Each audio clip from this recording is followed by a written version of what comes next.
Shri Matre Namaha, Shri Rama Raksha, Sarva Jagat Raksha. Before getting into the topic, please like, share, and subscribe to our channel so you motivate us in bringing out the sacred content to you all. I'm offering a paid consultation and guidance service through email. If you want to avail it, you can mail me at vibehirights@gmail.com. So let's continue the series of Lakshmi Narayan. I've already recorded 2 videos. If you did miss out, go listen to those videos. Then you'll nicely understand the entire story. Okay, and if you want to listen to this entire story, you can hit the notification bell so you don't miss any update, any video of mine. And also you can subscribe to our channel if you feel connected and if you feel resonated with whatever I'm saying here. Okay, so welcome to our channel. If you are a new subscriber, let me know in the comment section below if you are a new subscriber by saying hi. Okay, and if you have any doubts regarding anything which I'm sharing here on my channel, you can ask me in the comment section below. If you have any kind of queries or questions regarding your ascension journey, you can ask me in the comment section below. And also if you have any personal queries, you can mail me at vibehirights@gmail.com. That will be a paid consultation. Now in the series of Lakshmi Narayan, I have stopped in the last video where the Narayan is wanted to do tapasya for Lakshmi. Okay, and here Bhrigu Maharshi is also doing tapasya for Lakshmi.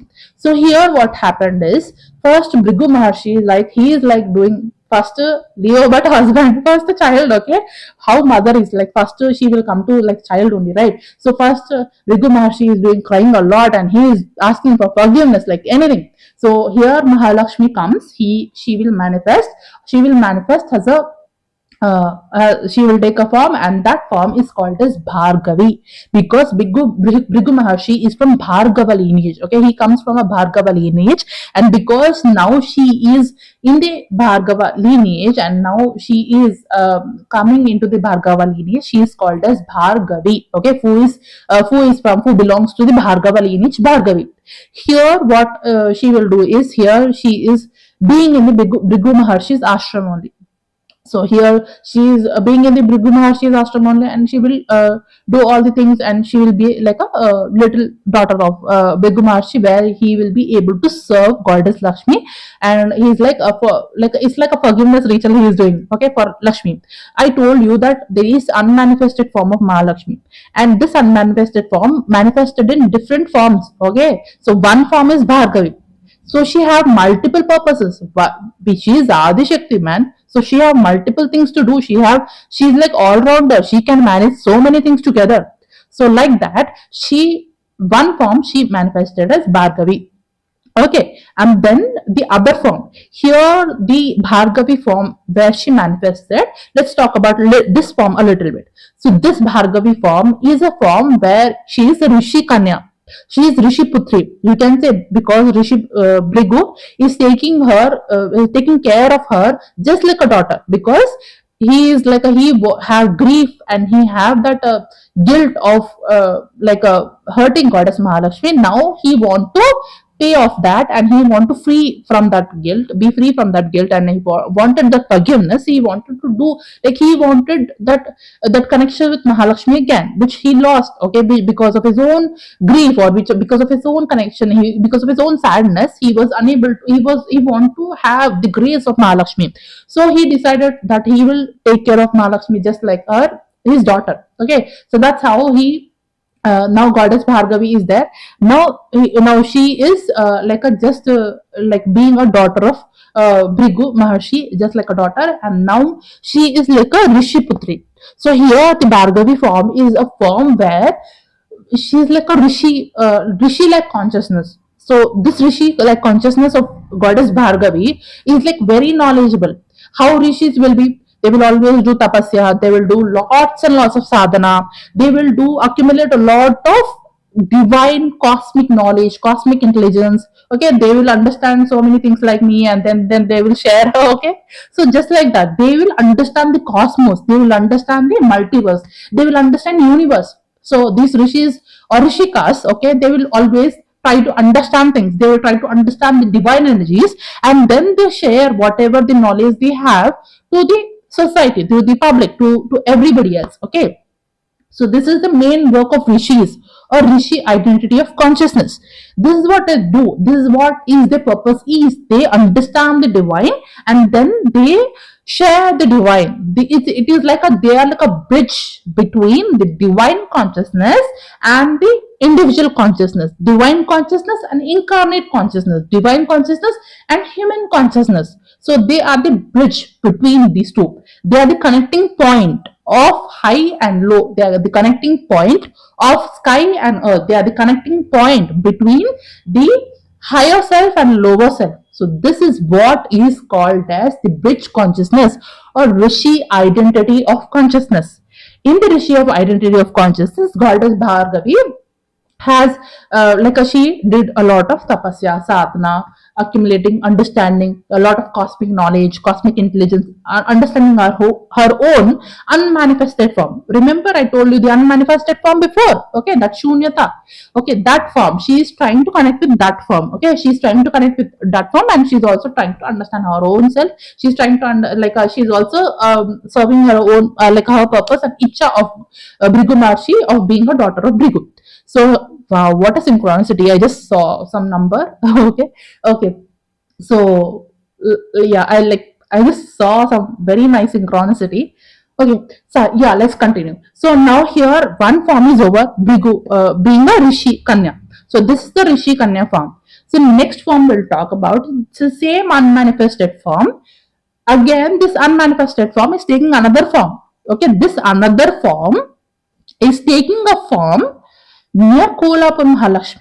Okay, near Kolhapur Mahalakshmi, she is taking a form. So now this another form is not just here. I think I openly, frankly will say with you, I don't know when I will go to Kolhapur Mahalakshmi. I don't know if I will go or not. I am not sure because here I need a little bit of more clarity. Openly I'm saying whatever I have clarity I'm saying with you, but still I need I still have questions. Okay, these questions are like they will never end. Okay, they will never end. One question after another, one thing you solve and again other next thing will be ready. One thing you decode and next thing will be ready. Okay, so this I need more of clarity, but whatever I know I'm sharing with you all. But let's see. Mahalakshmi will decide what should come through me, and she will decide. I need more confirmation on this. Yeah, but what as of now, what all I know, I'm saying, and later if there are any kind of a different opinions of mine, or if there is anything which I understood, or if there is anything which I'm awakening to, if there is a shift in my consciousness, or if I understand something extra or different, I'll definitely share that in the next coming up series. Okay, so here she goes to Kolhapur Mahalakshmi. Now the Kolhapur Mahalakshmi, there she have to kill Kolasar. Okay, I saw one before going to Tirumala Tirupati. I received one episode. That episode is from a serial called as I think Mahalakshmi serial. I don't know, remember what the serial names is. It is in Hariom app. Hariom app. There is one serial on Mahalakshmi. So I was receiving that serial continuously from some months, but I was not at all watching it. I was literally very busy. I was not at all watching it. But there is one episode which I was receiving again and again, so many times. So I thought, okay, must be something which is very important. I shouldn't be missing it out. So that's the reason why I've been receiving that serial a lot. But there is one particular episode that is I was receiving more. Okay, all the time I receive so many things, but this episode I was receiving more. I thought this is some kind of important message from the divine. I have to watch it. So before my Tirumala Tirupati trip, before 1 month back only, there was 1 month gap for my trip. Before that only, I watched this Kolhapur Mahalakshmi serial. There are like 4 asuras who are like a cousin brothers, something like that, or the sons or something like that of the Kolasur only. I don't remember exactly their names and all these things, but they are something connected with blood. Something like Raktas or something like that. There's something, they have some name which is connecting with the blood. Something they like distortions of the blood, something like that. Okay, there are four asuras like that, and then there is a Kolasura. And Kolhapur is named before, after the Kolasura, and he got liberated and all these things. Then the name got Kolasur. Before it was something, some other name. So right now I'm not remembering this Kolasur entire this Mahalakshmi episode. I'm entire like a episode. I'm not remembering, or I'm not getting the words for it. I don't know. Maybe it's not the right time to talk about that. But just to conclude this forms, I'm talking about it. But I'll make a separate video. I have to say that not a separate video, but an additional video. Uh, Maybe in my future, if I have to, if I visit Kolhapur, or if I understood, or if I receive more downloads from the Divine Mother, and I'll make a video on that. But as of now, you just remember this, and you can watch that episode on Kolasur, how Mahalakshmi kills the Kolasur. They will have some particular time period, and till that time period, she have to kill the Kolasura. So this episode I watched, and in that Mahalakshmi, she's not just Mahalakshmi. So she is like a destructor form. So here destruction means again the destructor tattva. This destructor tattva means the Kali tattva or the Parvati tattva. Okay, this the destruction. So every beginning needs a destruction. Otherwise, there will not be any beginning. So even that city, which is before right now I'm not remembering. I don't know why, but this entire this thing, I think I'm not I'm not getting the words, or I'm not remembering that entire serial as of now. But yeah, maybe because this Venkateshwara series, I have to stick to that only. But yeah, quickly I'll finish, and I'll come back to this.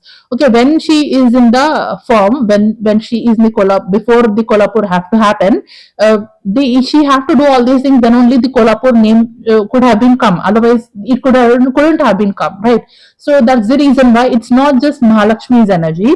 It is also the Adishakti, Parvati, Kali, Lalita energy. This is like Adishakti, Parvati's energy, or all these energies which are there, and which Mahalakshmi and combined Mahalakshmi. Like it is like the two divine mothers, who is one is Parvati and Lakshmi, who are combining. It is like the Lakshmi Tattva energy and the Kali Tattva energy. I have to also make the video on Kali Tattva. I'll definitely make one. For me, it's Lakshmi Tattva is like more understandable and easier, and that's the reason why I made the Lakshmi Tattva video first. I have to also make the Kali Tattva and Saraswati Tattva videos. In that you will get more clarity about the destruction and wisdom part. The Saraswati Tattva is the wisdom part, and Kali Tattva is destruction part. So every form of any divine mother, be it if Saraswati also is doing any kind of a destruction, or if she is in the battlefield, that will come under Kali Tattva only. If Mahalakshmi goddess is doing any kind of a war, or if she is killing any asura, that will also come under Kali Tattva only. So it is like mainly three tattvas. In these three tattvas only, the divine mother will take form by combination of different aspects. Okay, that is how the forms are being formed. There are so many forms of different divine mother, right? So that's how the forms are formed. Like they mix the different tattvas, and then they make a form. So one form that will have like so many tattvas and qualities within that form. So now here the Kolhapur Mahalakshmi is like a warrior form, the warrior goddess, complete warrior goddess. This is that one distinctive form of Mahalakshmi. In all the other forms of Mahalakshmi, most of the forms I could say, she will be like Saumya, she will be like very abundant, very fulfilling, very nice, very beautiful. All these things are there with her. But this is very distinct form from all her other forms, because you remember in the first video I have said self-respect. Okay, self-respect, Nari Shakti.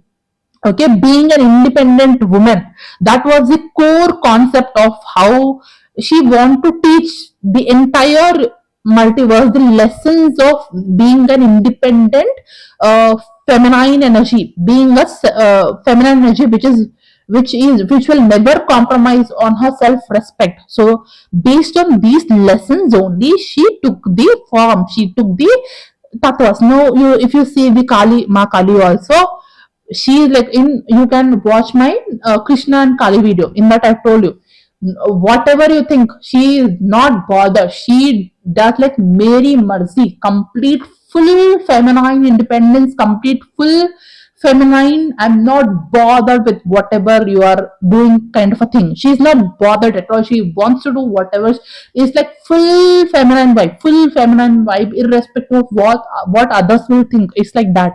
Okay, The tattva is like that, full feminine form. So here the Mahalakshmi wants to teach everyone a lesson, and she also carries some important lessons that you cannot like always you cannot always be compromising, and you cannot always be soft, you cannot always be like in certain ways. You should also be in based on the situation. You based on the situation, you have to stand for yourself, you have to have self-respect, you have to be independent, you have to also do war if it's necessary, you have to do war if it's necessary, you have to kill the asura. Here you here in this yuga, you don't go and kill somebody just because Mahalakshmi is like, I'm saying you have to kill the asuras within you, you have to kill the darkness within you. It is like a symbolic meaning. Okay, symbolically you have to kill the asuras, you have to be a warrior. How you will be in the warrior in the Kali Yuga? In that yugas, Mahalakshmi will directly do a war with Kolasura. Here in this Kali Yuga, how we have to take that is, you have to be a warrior, fighting for yourself, fighting for your self-respect, fighting for your own rights, being a independent woman, being a courageous woman. All these things shows that you are battling, you are fighting for your own self, you are doing a war for your own self, and you have to sometimes be on the battlefield. Not always, you cannot always have a soft love, you also have to have a tough love. I'll talk about the soft love and tough love also in the next videos. Okay, that is very important concept. Don't miss on that videos whenever I'm going to upload that, because that's very important for every single woman, not only women but also man, but especially for girls this is very important, especially for this yuga and this kind of ascension journey. Especially the divine souls, they'll always be very unconditionally loving. They don't know the tough love, they also have to learn the tough love, they also have to be the warriors, they also have to fight for themselves. Otherwise the world will take advantage of you like anything. People will keep on hurting you. You have to protect yourself, you have to be your own protector, you have to be your own hero. Okay, this is what Kolhapur Mahalakshmi is teaching us. So there, before the Kolhapur, all these things happened. Before that, already in that place, goddess Adi Shakti's eyes are fallen. Okay, the Shakti Pita, it is a Shakti Pita. Already eyes are there. On top of that, Mahalakshmi has chosen that place. Okay, Mahalakshmi has chosen that place. And before, you remember, I told you, ice means what? Okay, ice means it will either if you are in the asuric form, it will throw you in Maya. If you are having negative tendencies, if you are having any kind of imbalance, that same ice will throw you in Maya. If you are in imbalance, it will be throwing you in Maya. If you are in balance, you will be seeing the truth. If you are in the truth, you are balanced. If you are in the Maya and illusion, you are in imbalance, like that. So ice means now she is showing the truth. Okay, the truth that you also have to be warrior. You cannot be like same person every time. Depending on the situations, you have to act according to the situation. So there she is taking their Kolhapur Mahalakshmi. Now the Kolhapur Mahalakshmi is the combination of different energies, the warrior energy, the Kali Tattva, okay, the Mahalakshmi Tattva. All these forms are combined, forms of one Kolhapur Mahalakshmi form. And now the Kolhapur Mahalakshmi, when she fought with the Kolasur and all these things, that episode is very nice. If you want to watch that episode, you can watch that Hari Om app, Mahalakshmi, that serial. In that, the Kolasur thing, I think I watched only that one episode. The entire thing was I was receiving, but I did not have time. I was very much occupied. So I just watched that one episode where he will like ask for forgiveness, and then Mahalakshmi will liberate him, and then he will be like, that city will be named after Kolhapura. Okay, so all these things is over. Now Kolhapur Mahalakshmi form is, you have understood. The Bhargavi form is rich identity of consciousness. The Kolhapur Mahalakshmi form is the warrior archetype. The warrior archetype. If somebody is having Mahalakshminess within them, so how the warrior archetype will come from them? It will be like, if some girl is like she is embodying a lot of Lakshmi Tattva within her, if she has to become a warrior, then she will become a Kolhapur Mahalakshmi. So that is as simple as it could be. I'll give you a lot of clue in this only. Okay, so now here the Kolhapur Mahalakshmi, the warrior archetype. So this is the warrior archetype. So here the Srinivasa, the Venkateshwara Swami, I think I don't know, but I am saying this. Please use your personal discernment. It's just my own downloads. I'm really sorry if I hurt anybody else's feelings, but yeah, this is what I understood. Okay, this is what I want to say. This is what my own little small brain can grasp. can guess. Okay, so that's how what I'm saying, whatever I'm saying. So now this Srinivasa, he goes astrally to the Kolhapur Mahalakshmi. He thought the Mahalakshmi, that Mahalakshmi is this Mahalakshmi, but then he will see the warrior archetype, the other different warrior archetype, complete warrior archetype, who has a different, her own individual purpose. She is very independent lady. So now this independent lady doesn't even like want to be doesn't even want to be like a in with the with the companionship of the masculine energy. So that is that kind of energy. So she wants, yes, she loves Venkateshwara Swami, but yeah, this complete form is like a independent, to represent the independent feminine energy. So she is like, I'm independent, I'm completely independent of everything. That is the form of Kolhapur Mahalakshmi. I'm completely a warrior archetype. So that is the form of Kolhapur Mahalakshmi. Okay, that is some different form for some different reason. So that is the form which she took.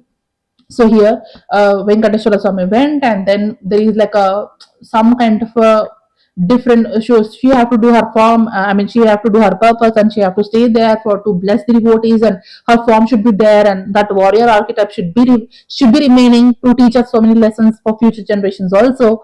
Then Venkateshwara Swami came back, and then I don't know, I'm not sure about whether he went to Kolhapur or he just stayed there. I still don't have clarity. That is the reason why I'm still thinking about this Kolhapur story.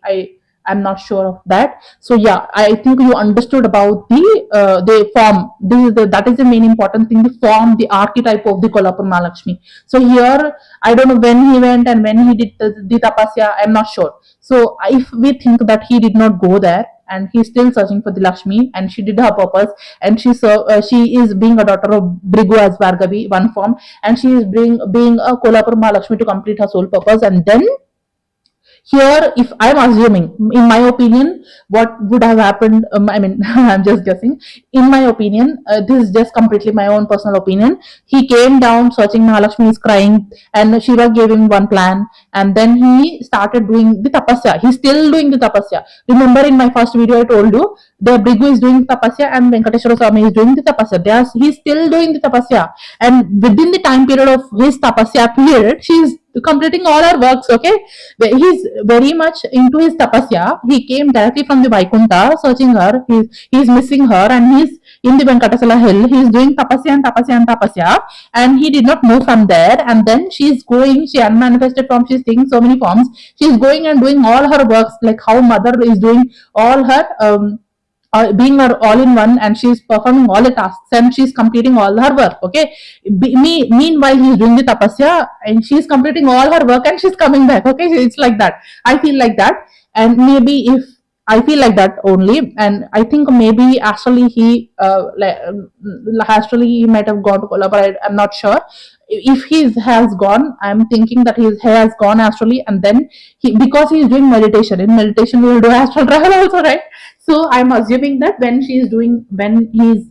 they are inseparable. Actually, the truth is they are inseparable. They are within them, both of them. Like both of them are always together, but just for the Leelas and all these things, just because he's an actor, right? I told you he's a great actor because of he's involved in the acting. They are involved in their own acting. They are doing it. Okay, so they are inseparable actually. But then he's doing the tapasya, and he went to the actually maybe he have Kolhapur, and then he's still doing the tapasya. In my opinion, it's like that. He just came from the Vaikunta, and he's there in the Venkatachala hill, years and years of tapasya, and then he's just actually trying going and meeting Mahalakshmi in all her forms. Okay, trying to convince her. Okay, but she's not convinced. Okay, now here the Shiva gives plan. In my previous video, I told you. Now I told you the two forms. Okay. Meanwhile, he is doing the tapasya. Already the two forms story is over. Okay. She is doing all her work in all her different forms. Okay. All the two. She is like a stillness. He is not moving. He is still. He is stable. He is like the dynamic energy. He is like the dynamic energy. He is not moving at all. He is just being there. He is just still. He is just like Shiva. How Shiva stays in one point and Shakti is all around. Shakti is everywhere. Like that, same like that, Mahalakshmi is doing all her work. She's taking all different forms, and here the Vishnu is just doing his meditation immovable. Now he is immovable Vishnu, immovable Narayan, always masculine energy is immovable like Shiva, and the Shakti energy is movable. That's why she is moving and she is taking different forms and she is going into different places. Okay, I hope you are understanding and all what I'm trying to tell you is making sense to you. So he is immovable, he is just doing his tapasya from the moment he has lost his Lakshmi, lost his from the Vaikuntha, Lakshmi from the Vaikuntha. With the plan, what all his friends, Shiva and all the people and what all his intuition is getting, he is doing the tapasya. Now he is doing the tapasya. We have completed already 2 forms. Then please little bit we will talk about the Venkateshwara Swami. Otherwise he'll feel bad. Okay. So I'm always talking about the. I don't know why I always feel pulled towards the Shakti only. I always talk about the Divine Mother a lot, but the Divine Father is Divanpo is like very nice. But okay, so yeah, he is doing the tapasya means he is doing tapasya for 12 years. Now his entire tapasya procedure is explained there. Okay, if you go to there is a special channel called as TTD channel. It is Tirumala Tirupati Devasthanam channel. That is a special channel which is dedicated to Tirumala Tirupati only. Okay, if you want to have the authentic stories, you can watch that channel also. That channel is very authentic, and that is the channel of the temple itself. The temple as a separate channel. On that channel, they will show the entire places and entire story of what all happened. Okay, that is the most authentic thing which I have found as of now, and most of the things which I understood that also resonates with whatever what they are saying in the channel. So this is the thing. I mean, the locally in the grids, whatever is there. I mean, that is what I went to, that is what I have been to, that is what I understood, and that is what I feel is authentic also. All other stories, I was getting headache. Okay, I'll not talk much about that because I've already talked about that in introduction, so I'm not going to repeat that. So this, if you are interested, you can listen to. I mean, if you understand Telugu, you can listen to the TTD also. That is the one which I found authentic stories and authentic the story and Sthala Purana of the history of the temple. Okay, there is another movie called as Om Namo Venkateshwaraya. That movie also explains a lot of things about the Tirumala Tirupati. That also you can watch. Okay, so now during his tapasya, what the plan is, he will do tapasya for 12 years for Mahalakshmi. 12 years he will do tapasya for Mahalakshmi to appear. So somebody says him, I think Shiva or I think some plan will be there, and he will do tapasya for 12 years in front of the there is a Padma Sarovaram. Okay, near that Sarovaram, he will do tapasya for 12 years for Mahalakshmi. So directly when he came from Vaikuntha, he was searching about Mahalakshmi everywhere. He is stepping there, he is stepping there, he is stepping here, he is going there, he is going to this place, that place, everywhere. So suddenly Akashvani, he gets a Akashvani from above that you have to do this procedure, this tapasya, so that you can gain your Mahalakshmi back. You can get the reunion of Mahalakshmi. So what he will do is he will go to Padma Sarovaram, which is there in the Alvel Mangapuram of Tirchanur. There he will go and he will get Akashvani that you have to go to this place, and there is a Sarovar. Near the Sarovar you have to do tapasya for 12 years. You have to do tapasya. Okay, so before only I told you in the Venkatadri he was doing tapasya and little bit there, little bit here, searching, little bit there, searching. If you lost something, how you will search? Sometimes you will search there, sometimes you will search here. Suppose you lost your something valuable, important, and you don't know where you kept that. You will search in this room, you will search in that room, you will search in that place, you will search in this place. You will search everywhere. Like that only he will search everywhere. And then finally after he gets very sad and very much Akashvani will come that you have to go to this Padma Sarovaram and there you have to do tapasya with this procedure for 12 years. And what he will do is he will have to do a tapasya with golden lotuses. Golden lotuses he have to offer to Mahalakshmi, and he have to do tapasya, and he have to make sure that the lotuses won't get dry. Okay, so that lotuses should remain fresh only. That should not wither. Okay, so that because the lotuses should not with her, he will call Surya Dev and he will say Surya Dev that you be here only. You have to put, emit your rays such that this lotus will never wither till I complete my entire tapasya. So Surya Dev will also come, and because of that, there is a Surya temple also near the Padmavati temple.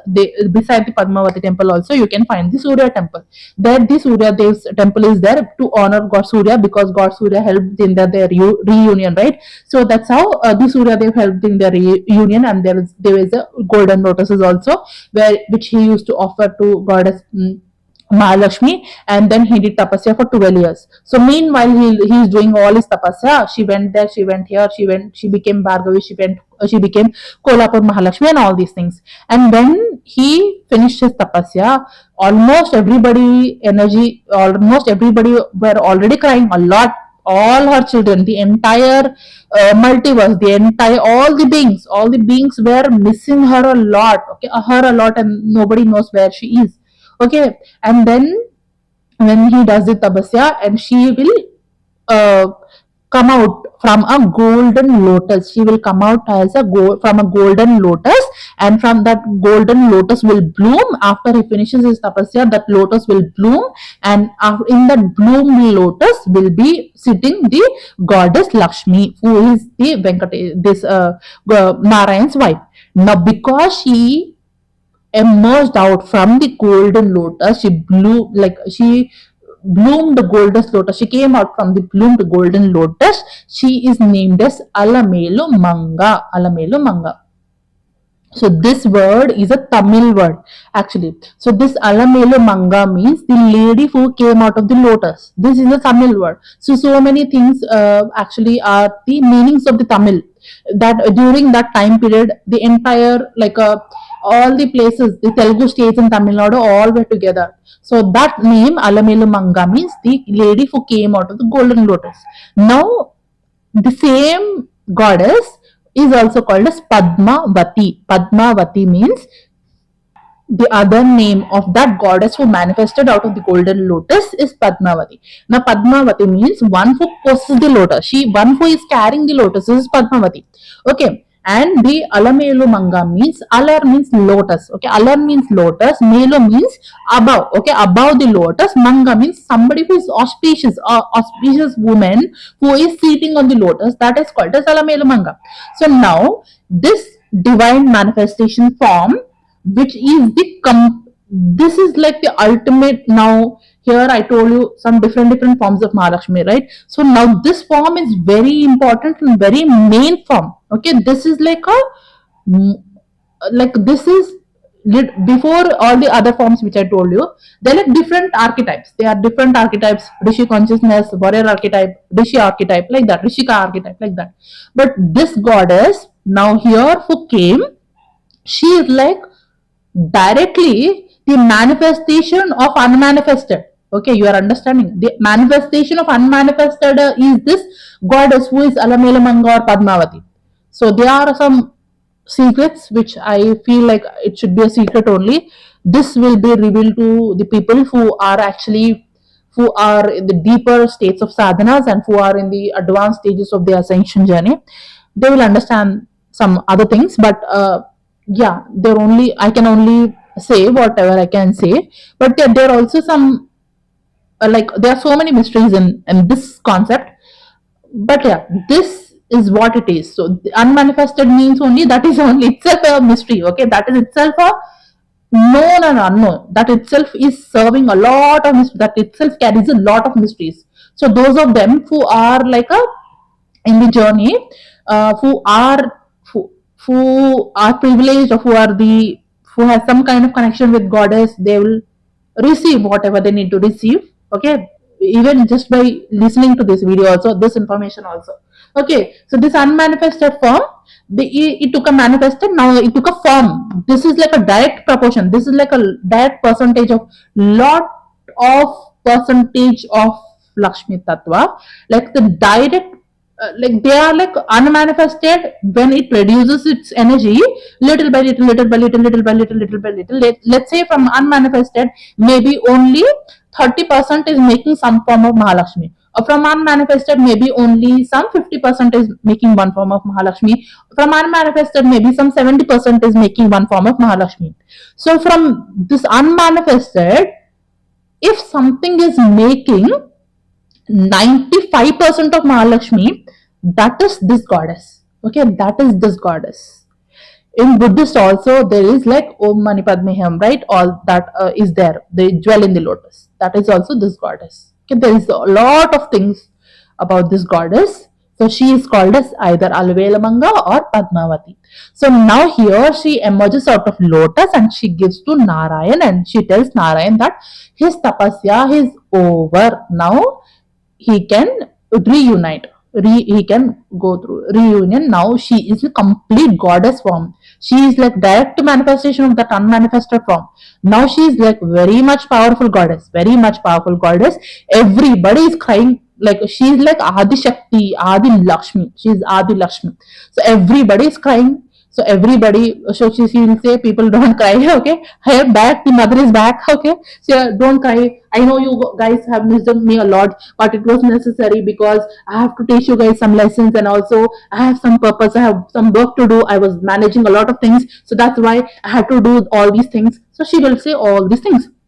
Okay, after all these things, because she manifested from the lotus, golden lotus, and she is Alamelamanga, and she is manifested from the unmanifested form, there is a temple of her, Alamelamanga temple, and the Padmavati temple. It is also called as Alamelamanga temple or Padmavati temple.